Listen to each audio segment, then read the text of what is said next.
Day 40. Priority number 3. Jesus Christ is alive. I am alive and I am with you Jesus stood up in resurrection instead of a lamb standing up. The vision I showed John was that the lamb became a mighty ram that had 7 huge horns on top of his head. The horns in that day represented power, and the fact that this ram had 7 of them spoke of the completeness. The number 7 is divine completeness wherever it is. Used in my word. And this ram had 7 horns, speaking of complete total power. And this is what I meant after the resurrection when I came down and walked with my disciples in Matthew, where I said, all Power in heaven and earth is given unto me.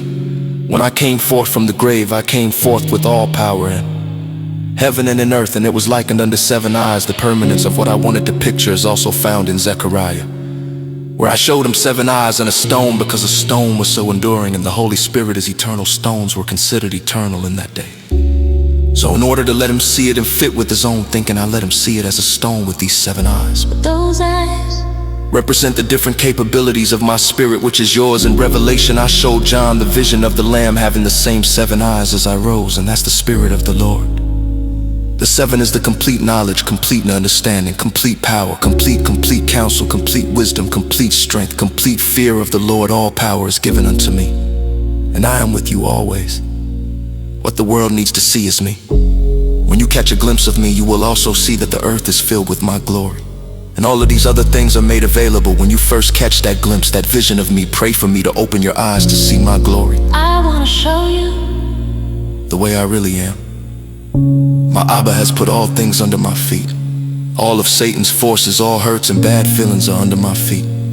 All the marks of sin and everything under my feet. Many people have carcasses, Because they are looking at the tiny piece of the overall eternal picture.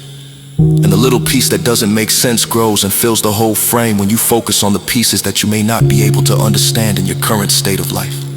And you see that tiny little piece of the picture blown up, and you see none of the parts that have been accomplished. You see only the part that isn't done yet within that tiny picture that is blown up until it fills your whole vision. Paul said He wasn't going to spend his time on what hasn't happened yet. You don't see all things under me yet. Paul learned the secret of projecting me, Jesus, on the part that he could not understand, and in doing so, suddenly the whole picture, that little part you don't understand, goes back into the spot where it belongs, and the whole picture comes into focus. In my great picture, everything is in control. Jesus Christ is alive. Day 41. Turn your eyes upon me. See Jesus, who was made a little lower than the angels for the purpose of suffering and death. I was brought down here that I might suffer for you and destroy him who had the power of death. And the question marks can cease to trouble you. You can rise above the question marks or hurts you are experiencing when you get your eyes off of it and unto me.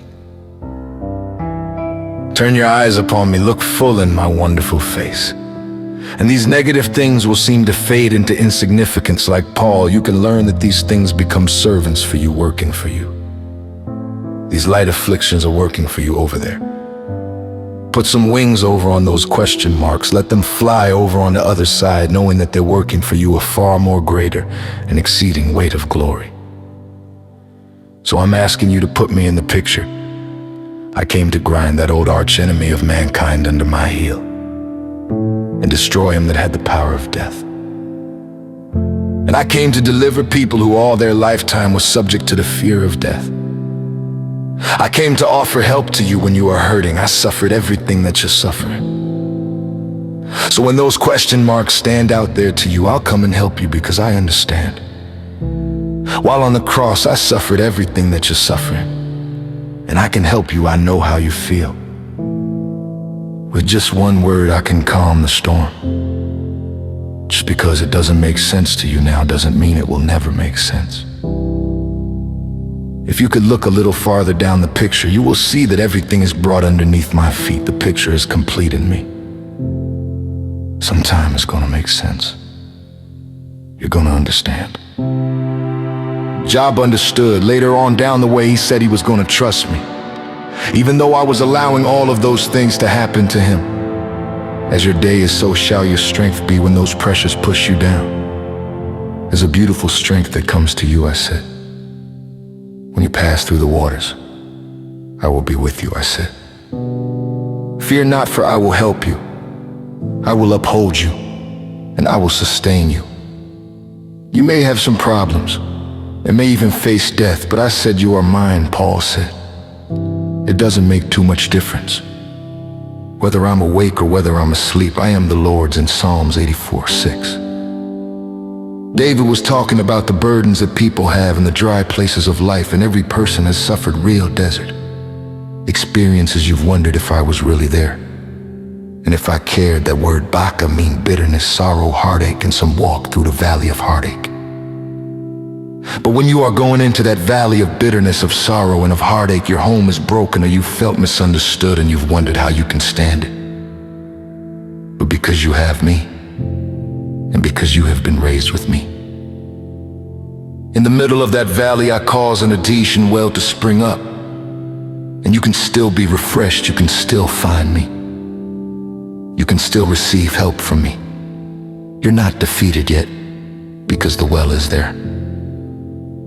When the poor and needy seek water, and there is none, and their tongue fails for thirst, then I, the Lord, will hear them. I will not forsake.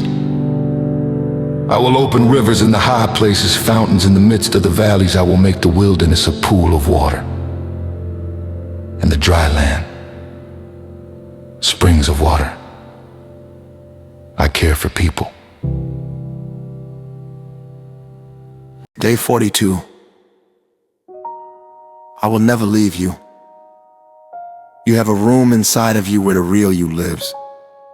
It's a room that your friends cannot invade. It's a room that members of your family cannot go into. And the world today is visiting the little rooms inside of themselves and are feeling pains of emptiness and loneliness. I am the answer to your loneliness. Even believers, as they go inside that little room, find themselves so lonely at times. They have a family around them. They have friends, but there are occasions when they cannot even take their family or their friends. Shall my Abba, not with me, freely provide the answer to your hurting need? My touch releases power. It releases forces within you that respond to my power. There are times of tremendous joy, times when it seems as though you would explode with the dynamite of my presence, but following those times, like my prophet Elijah, who ran in front of the chariot for 27 miles, and then he just finally started crying before me and prayed that I would let him die. He was so glad that I didn't answer his prayer. I didn't even hear that prayer the same way it sounded to him. My Holy Spirit brought the cry up and translated it to me to say what he was really saying, which was that he was lonesome and needed my care and some help. I, Jesus, am the key for you. I am the one that can be with you during the joyful times as well as the low times. I stood by Mary in the garden when the tears were filling her eyes. She didn't even recognize me. I asked her why she was weeping. She had no need to be weeping, because I was with her and had just been resurrected. I made a promise that I would never leave you or forsake you. Therefore, even when you may be feeling kind of down, you can boldly say, I am your helper. You don't have to fear what man may do to you.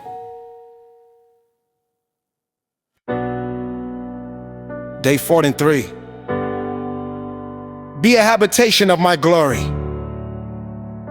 When I died, a mighty river flowed from my Abba's heart, sweeping away the barrier between us. This river flowed and washed away the records that were against you. This river flowed on and destroys the pollution of sin, bringing cleansing. Sanctification comes after the cleansing. I use the blood to sanctify you and adapt you to all of the power of heaven to human life. And consider the transformers in your city. They are carrying electricity, but before they can light the room you are in, they have to be converted into a way that they could be used like that. It's the same way with the power of my blood in me. Jesus dwelled all of our fullness. So when you think of the power of my blood, what you're actually talking about is all of the power of the universe flowing. It's the power of the universe that swept away the barrier and destroyed the records. And it wiped out the pollution, and that mighty surging power of all of my fullness is bringing my very life, the life of Jesus, Sanctification is saying, let the flow of my life go through them.